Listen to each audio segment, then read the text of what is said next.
Yo, what is going on YouTube? Mango here. Have a video for you guys today. Essentially my 1 year review of my sim rig and my DD1, my whole sim rig setup in generally.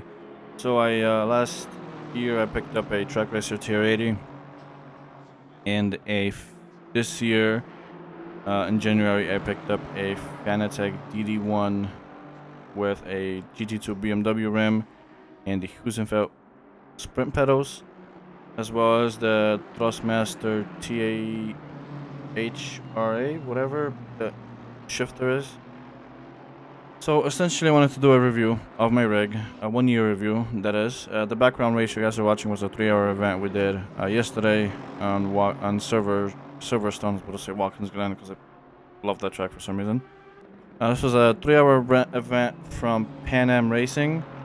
A really great community if you guys want to check out a community for endurance races, championships. I will leave the link for them in the description as well as their Discord. Really great community. Professional people.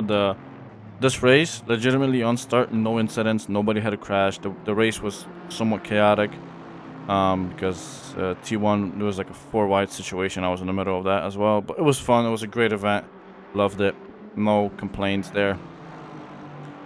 So my TR80, I made a review about it when I got it the first few months, but I wanted to make an update video about it and just tell you guys how this rig has performed for the past year and a month or two now. And then I will move on to my wheel and my pedals and the shifter as well and the seat, I guess. So the setup, the TR80, the setup of it took about 2 days, like every aluminum profile rig does. The rig is really great. No movement, no play in it, no nothing. It's really solid, really robust setup. Never had to readjust anything, never really had to tighten anything down. Once I tightened it on day one, that's how it's been since then. The only thing I did change was the wheel mount for it. I got their new TR120 updated aluminum profile setup. I'll post a picture of it. The old one was a bit bulky. It was a bit as well as hard to adjust because it had those like clamps on the side. I don't know what they're called. Like you have to pull it out and clamp, and you're able to adjust it like a locking collar or whatever it's called. That sucked.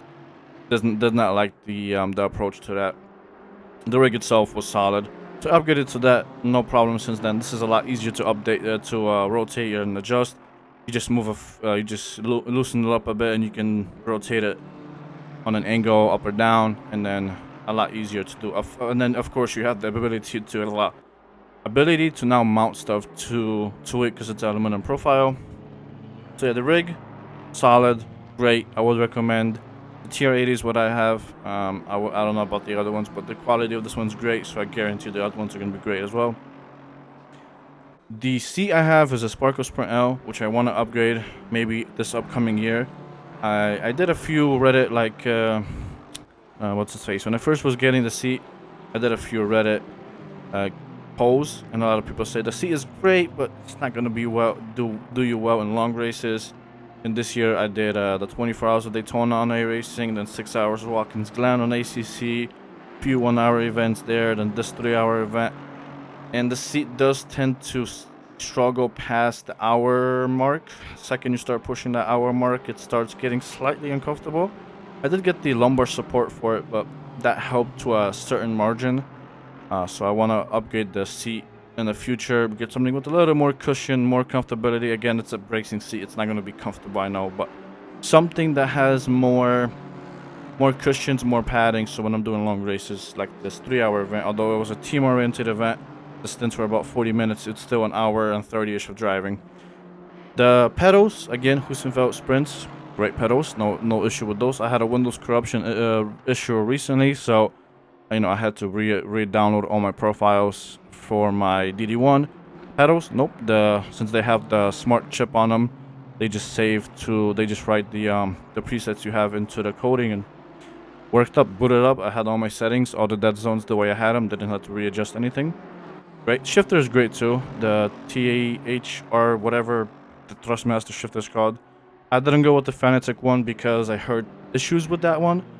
I heard that it has the issue of sometimes attracting EMI, and then your machine shifts. I don't use the shifter that much, but whenever I'm gonna mess around with the on Assetto Corsa, drifting or just messing around with a 6-speed car, then I use it, but most of the time it sits to the side.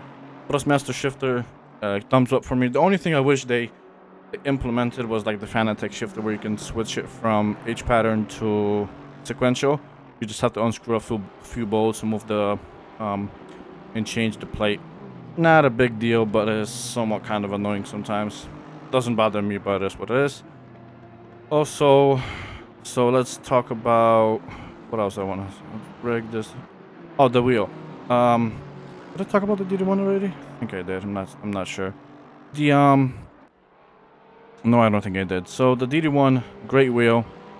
I've had no issues with it. I've heard some people say they have like the upgrade software issues or firmware issues where it breaks the rim. Never had an issue. Had the wheel for, like I said, about a year coming up. It's more of around like 11 months. I got it early January, so it's coming up. But I wanted to do a year review on it today, so I don't have to do it again in the long run. Yeah, great I guess base. Always wanted the Fanatec wheel.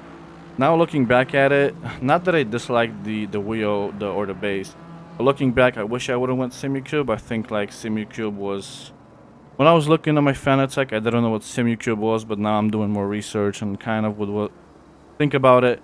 Maybe I should have went semi-cube. You don't have this, you're not locked to the ecosystem like Fanatec. You know, with the semi-cube stuff, a lot of the wheels, like the Gomez wheels, you just get a little adapter for it and you're set. You don't have to do any of the podium hubs or anything like that and spend more money. But again, beginner's mistake. I guess I should have done my research when I was buying it.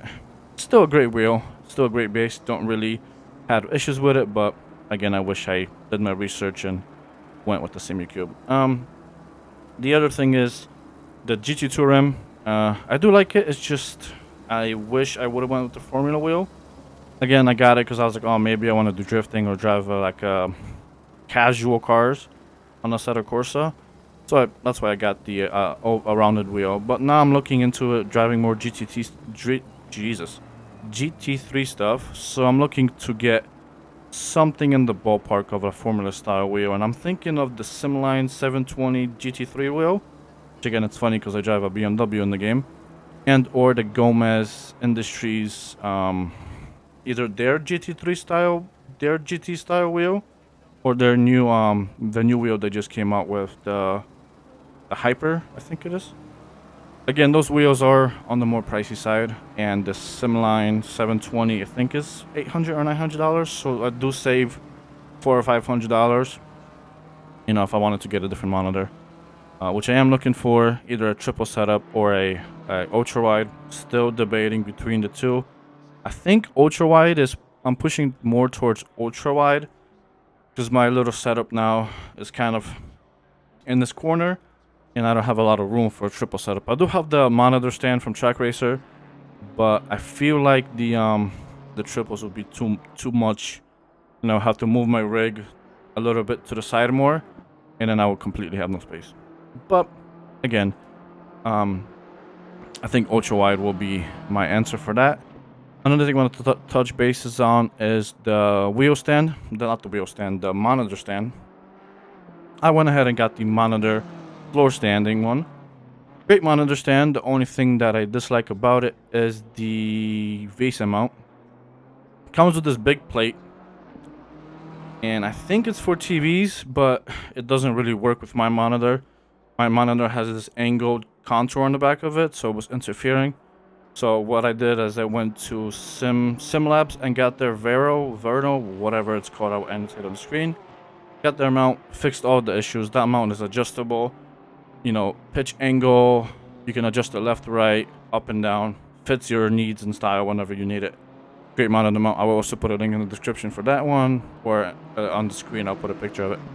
But yeah, all in all, it's been a great year of sim racing. 2022 was a year that I wanted to improve a lot of my driving skills, a lot of my just driving in general, and get better with driving, do more endurance races in 2023.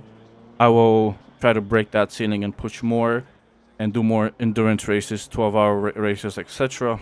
So hopefully you guys enjoyed the video. My name is Sleepy21, and I'll see you in the next one. Peace.